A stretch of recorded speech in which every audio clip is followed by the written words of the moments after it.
I'm Ruth Capio and welcome to my channel. For today video mga ka-chips, i-share ko sa inyo at ituturo ko sa inyo step by step paano mag-top up or cash in sa inyong online sabong sa GCash Pitmaster Live.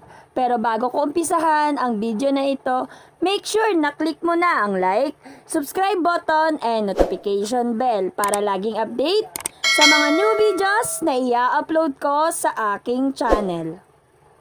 Simulan natin mga ka-chips ang ating tutorial video. Tapusin nyo tong video na to para malaman nyo kung gaano lang kadali paano mag-top up at mag-cash in sa online sabong sa inyong mga GCash Pitmaster Live. So, first step mga ka-chips, open lang natin ang ating mga GCash. Pagkatapos yan mga ka-chips, makikita nyo may load po ang aking GCash na 100.87 pesos. So, ayan po ang aking ilo-load. So, i-click lang po natin ang G Live.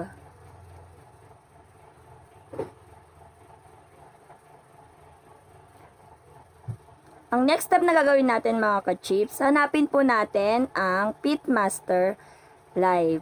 So, scroll down lang po natin. Ayan mga ka-chips, i-click lang po natin ang Pitmaster.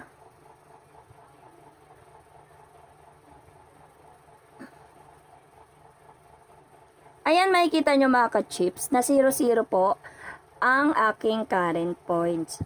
So, lalagyan po natin siya ng magta-top up po tayo or magka-cash in tayo sa ating online sabong sa ating Pitmaster. So, ang gagawin natin, i-click lang po natin ang top up. Reminder lang mga ka-chips, kailangan po ang inyong GCash ay may laman or meron naka-top up din kasi doon po kukuha ng ita-top up natin dito sa online sabong. Depende po yan sa inyo kung magkano po yung gusto nyong i-top up. So, i-click lang po natin ang top up. Mamimili lang po kayo mga ka-chips kung 100 hanggang 30,000 po ang pwede nyong i-top up. So, example, dahil nga po ang aking GCash ay merong 100 pesos, ilo-load ko po siya yung 100 pesos na laman ng aking GCash. So, i-click ko po ang 100. Pagkatapos nyan, i-click lang po natin ang confirm. So, ayan, nakalagay na po yung 100 pesos. So, i-click lang po natin ang pay 100. Antayin lamang natin siya mga ka-chips. So, ayan mga ka-chips. Nagsend na si GCash. Nakapagbayad na po tayo ng 100 pesos. So, ibig sabihin po niyan, ito po makikita nyo sa screen na to, successfully po ang ating pag-top up o sa ating pag-cash in sa online sabong. So, i-click lang po natin ang done. Okay. So, ayan mapapansin nyo mga ka-chips, nalagyan na po natin siya at nakapag-top up na po tayo sa ating online sabong Pitmaster. Meron na po siyang 100 current points. So, paano ba maglaro? I-click lang po natin ang play. And click continue.